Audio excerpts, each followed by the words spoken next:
gruesome of recent years. Dennis Nilsen, the British serial killer, who killed 15 people in the late 70s and early 80s in his abode in North London. I think it was Muswell Hill. Muswell Hill, that's right. And this book, Killing for Company, has become a classic of its kind, a definitive work, used in university courses, I believe. It is, yes. And your most recent book on the subject, Jeffrey Dahmer, The Shrine of Jeffrey Dahmer, concerns the aforesaid Dahmer, of course, the American necrophiliac who killed 17 people. Now, I know you write books on other subjects as well, but the obvious question is, why are you so obsessed with serial killers? That's a very loaded question. I'm not obsessed by serial killers at all. I'm interested in all aspects of human aberration, of characters who do extraordinarily good things or extraordinarily bad ones, but extreme examples of the human condition, the human behavior. That's a fascinating point straight off. Extreme examples of the human condition, because many people would say Jeffrey Dahmer, Dennis Nilsen, people like that are freaks. They are completely abstruse, cut off from the rest of the human experience. Would you argue they are? Absolutely. I would argue exactly the contrary. That's why I'm doing it. That's what makes it so interesting, is that they are extreme examples of, they are on the continuum. They are human beings. They are people who have done freakish things. Their personalities have disintegrated to such an extent that they are incapable of behaving when they're in the murderous mood in a controlled manner. But you can see echoes of their behavior in the behavior of everybody else. I'll give you a little example. Yeah, please do. Jeffrey Dahmer was a necrophile. He could only have contact with somebody who was inert. He tried it first with a model from a shop window. That wasn't very satisfactory. And then he tried drugging people, putting them to sleep, and they'd stay asleep for 6 to 8 hours. And it was only then that he could feel any kind of tactile relationship with them.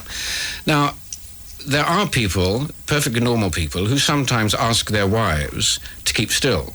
They don't want a response sometimes. Not all the time. They'd be odd if it was all the time, but occasionally. I know women who have said to me, my husband likes me to be taken sometimes, and he wants me to behave as if I wasn't moving. I'm not responding, so that he's doing all the work. And again, there are brothels in Paris where prostitutes will pretend to be corpses. But they are two very, very different things. There's a 1,000-mile wide canyon between those two bits of behaviour that you've mentioned. I mean, I might stand on an ant on the garden path, but I wouldn't kill someone. No, well, then, standing on an ant and standing on a person are two very different things. There's a big chasm there. Well, surely it's a very different thing to ask your wife to stay still, and it's a very different thing from killing her and decapitating her and so forth, and then having sex with her. Of course it is. But the point comes when there is a break between the fantasy and the reality.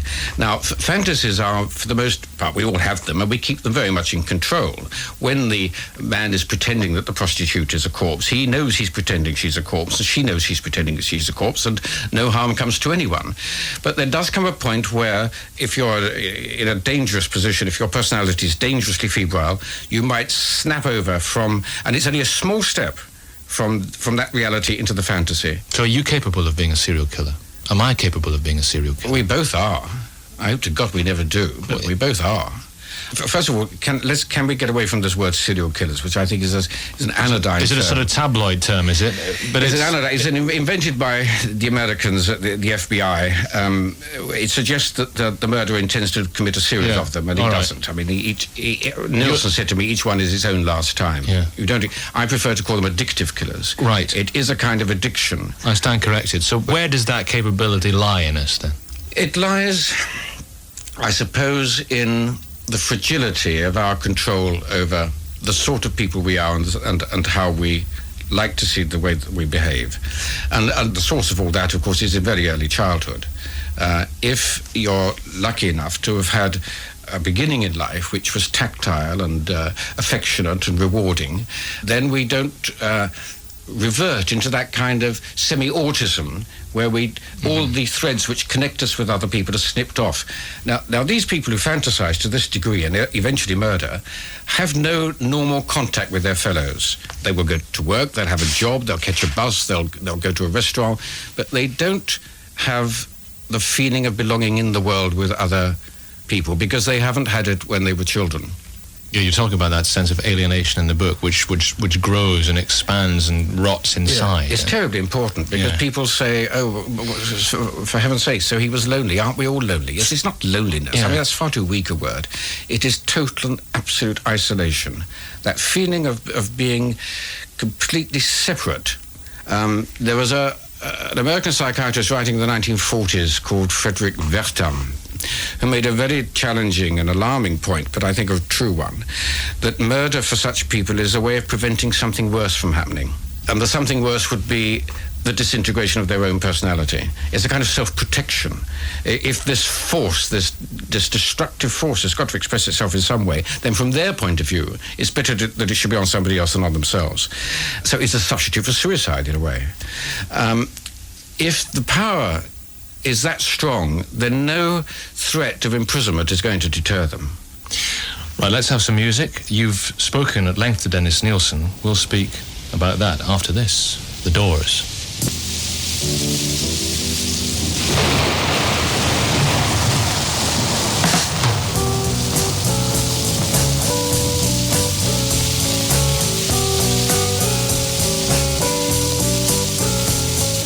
Riders on the storm,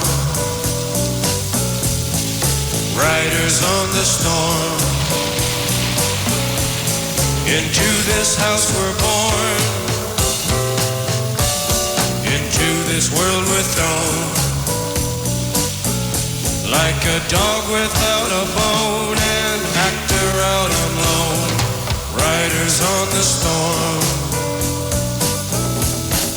riders on the storm, riders on the storm, riders on the storm, riders on the storm. This is Radio 1FM Into the Night, and my guest tonight, Brian Masters, author of The Shrine of Jeffrey Dahmer, and also Killing for Company, the book about another equally evil man, Dennis Nilsen. I mean, you may even criticize my use of the word evil there. It's a controversial one, isn't it? I mean, what is evil? That was the essence of the defense and prosecution case in the Dahmer trial, wasn't it? It's a very difficult word to use in a court of law, because the court of law is there to decide what happened and who's responsible for what happened.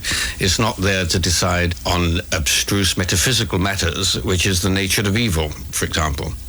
Evil is something we're all very conscious of. I think we recognize it when we see it, but we'd be hard put to define it. If you start with the notion that the potential for evil is within us all, then it must be that the killer is somebody who does not resist that potential.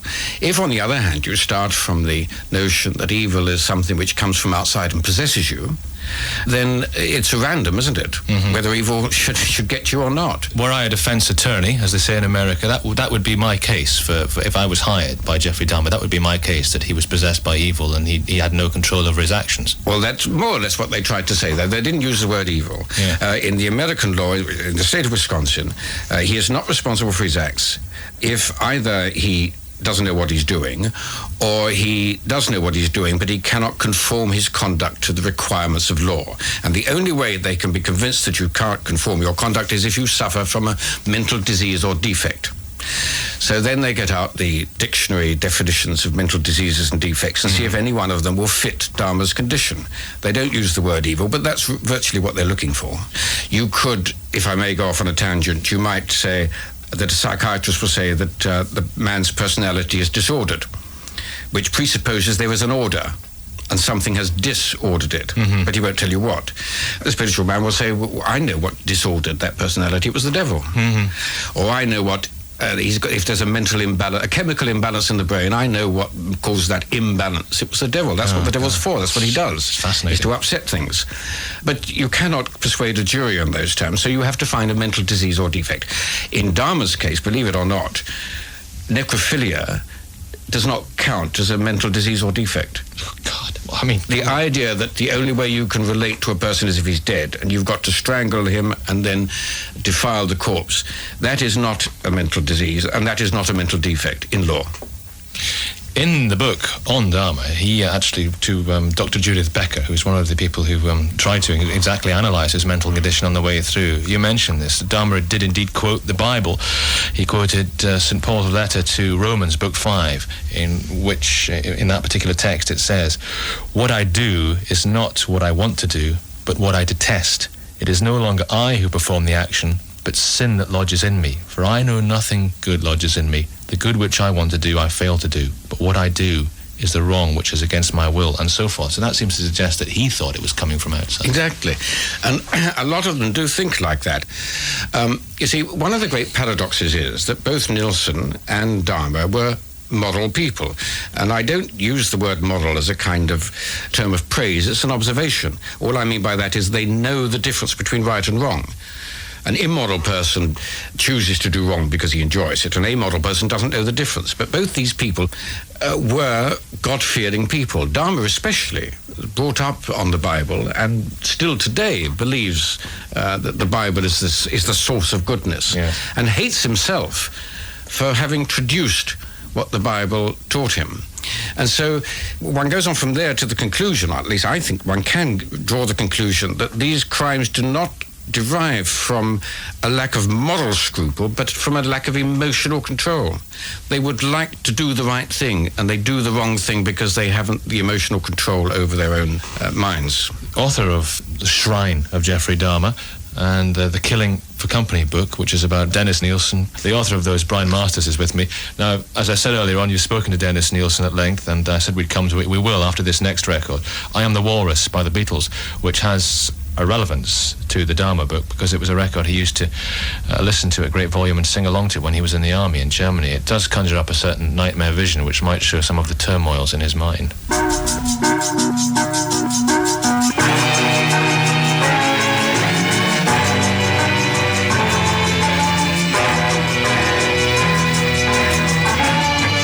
Is with me this evening, expert on addictive killers. We've prescribed the term serial killers now, but it is a problem for you, as you were saying earlier on. People think that you're defending these people. A lot of people think that these are just the scum of the earth. They're not human beings. They should just be dispatched and so forth. There is a strong measure of opinion which thinks exactly just that. So you are fighting an uphill battle, but your books sell in large quantities. Now, you must know, and it must worry you, that a lot of people don't buy your books for the academic interest, don't buy your books just for the interest to get into the intellectual nature of what these people are like, to try and understand them. A lot of people must get some perverted vicarious pleasure from reading about these murders, because you do describe what Dahmer does, and I've read that book in graphic detail. A lot of the details I have suppressed if I don't think they're relevant. But if they're relevant, you've got to have them there if you're going to understand the point of the book. The decapitation is all part of this very curious and very nasty, perverted notion of religiosity which he had. It was all part of the shrine he was building. You can't explain the shrine in the last chapter without giving evidence for it earlier on. There's another passage which involved the viscera, and it's very important to keep that part in of what he did with the stomachs if you're going to explain it by going back to his hernia operation at the age of 4. Right. So I put it in if it's part of the how can I put it, the psychological description of the man. I see. Your relationship with Dennis Nilsen, I mean, you got special Home Office dispensations, or a special Home Office dispensation, even before the trial, to speak to Nilsen. You developed a relationship with him. Do you still see him? Yes, I go about once every 6 weeks or so on a visit. Do you like him? He's interesting company for a couple of hours. I don't suppose in normal life... Once every 6 weeks? To be honest, if it were not this unusual artificial situation where he's a murderer and I'm a biographer who's written about him and I see him in prison, I doubt whether if I had never met him before and he had never killed anyone, I'd want to spend any time with him. He's not the sort of man that I would enjoy talking to in the pub because he talks too much. So he's only interesting because he's a murderer? He's very egocentric. No, we don't talk about murder. That's years ago. We talk about politics or Scottish history or what's happening in America or whatever. But he has his opinions and he throws them at you, and he's not really interested in listening to what you have to say. So I only tell you that story to indicate that the relationship we have is an artificial one. And given its artificiality, it is not unpleasant to spend a couple of hours drinking coffee and smoking cigarettes in one of Her Majesty's prisons. Does he enjoy it in there? Has he got a good life, a sort of a certain celebrity? No. This is another tremendous misapprehension. Somebody once asked me on a programme whether I thought it was right that Nilsen should bask in glory. And I mean, it was such a nonsensical idea. You cannot bask in glory in a prison cell. He's treated like every other prisoner. None of the other prisoners think he's anything special. The warders certainly don't think he's anything special. He's banged up every night just like everybody else. He very rarely sees a newspaper even, so he doesn't know that he's basking in glory. I don't think this notoriety is something the tabloids make a great fuss about. You mentioned that he's egocentric and basically he's a bit of a bore, but why do you continue seeing him? Surely, I mean, do you feel some sense of loyalty towards him? I think it's a sense of duty towards myself, really. So I saw him twice a week for 8 months before his trial. I was at the trial every day, and I've been seeing him since. He wrote prison notebooks at my request while he was in prison. He filled 50 books, gave them all to me, signed copyright to me. He told me far more than he told the police, far more than I needed to know, really, in order for me to get an archive to build up a picture, a psychological picture of this man. Am I then to say to him, having written the book, with that kind of assistance, having written the book, having won a prize for it, having sold copies of it, am I then to say to him, well, thanks very much for your help, now you can rot? I don't think I should. Other people can say that to him because they don't owe him anything. But I do, in professional terms, owe him something for having been so forthright and frank in his revelations. Okay, the basic response. But what about what he's done? Well, that deserves nothing but contempt, utter contempt. Well, of course, what he's done is beyond the pale. It's beyond anybody's idea of anything that is possibly excusable. He knows perfectly well that what he's done is despicable. Does he? And he knows he's despised for it. Does he despise himself? Does he despise himself for it? Oh, yeah, but not... He does, and but I must admit, not all the time. The rest of the time, he just has to get on with prison life and not dwell upon his own crimes. Sounds like self-pity to me. Yeah. It would be self-pity, though, surely only if he was feeling sorry for his condition, for where he was and the way his life had ended. He wasn't feeling that. He was feeling sorry for what he'd done to other people. That might also be hypocritical. It might be pretended. It might be self-pity which is disguised. I don't know. But it might not. It might be a blinding moment of honesty, which happens occasionally. Let's have some more music. Author of The Shrine of Jeffrey Dahmer and also Killing for Company, the book about, the definitive book about Dennis Nilsen. Just to go back on what we were saying earlier on, the worry that there was an essence of titillation about your books. At the beginning of the Jeffrey Dahmer book, you do say there's much to tell concerning the cruel indignities to which they were subjected, the victims, both before and after death, and it will be told. I just thought when I read that sentence there was an element of relish there. I'm sorry if there seems to be an element of relish. I promise you that it's not intended. I was either consciously or unconsciously echoing the defense lawyer who addressed the jury with precisely those words at the beginning of the trial. Right. And what he meant and what I mean is that if you are going to investigate this kind of aberration, you cannot shirk it. You've got to do it properly.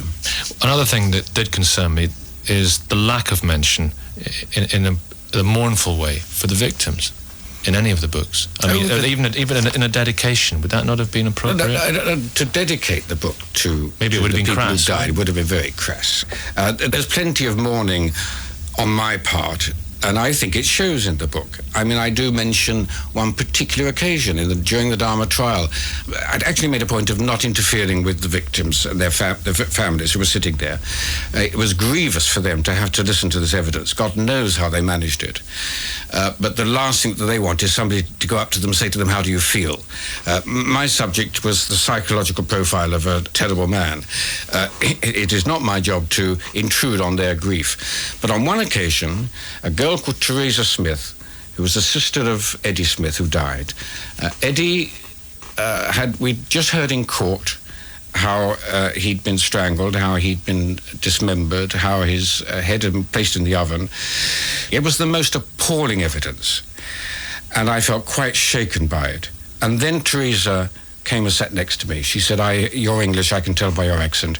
I want to show you something." And she got out her wallet and she had pictures of Eddie lounging, Eddie sitting, Eddie with a guitar. She showed me the human behind the evidence that we'd heard. And it was a moment of extraordinary poignancy. And I suffered because of that. And when I was writing that page in the book, I remember I was actually weeping and I had to stop. It was a moving page. Before that, had you almost been so sucked in by it that you'd forgotten the human element? Before that happened to you in the courtroom? There is a danger in court when you're listening to this evidence being given about...